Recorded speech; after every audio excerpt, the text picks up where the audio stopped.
Back for another royal reaction after Game 4, when the LA Kings found their game, executed about as well as they have in this series, but Scott, they unfortunately came up short in a 1-0 loss at home.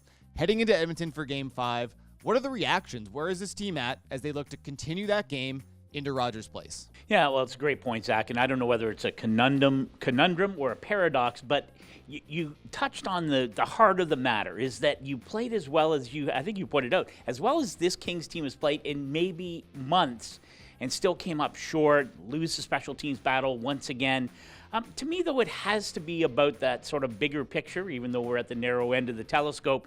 Listen, you found the game. You've been searching for it throughout this entire series, maybe through the last part of the regular season, too. It's easy to say, replicate that in Game 5 and see what happens, but really, I think that's what it comes down to. Easier said than done for sure, but if you look at the character in this room, we already heard it after last night's game. The players who have been there before are talking about what it takes to overturn a 3-1 series lead.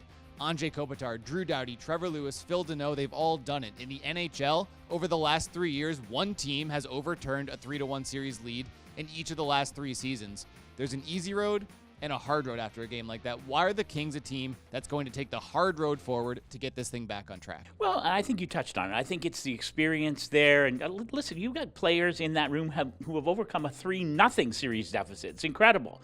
Phil Deneau talked about it, and I thought it was interesting that apparently it came up in a conversation immediately after Game 4 that they were already talking about it. Hey, this can happen. These things are possible. I mean, it is truly the ultimate playoff cliche, but one game at a time. But that's it. One game, one shift.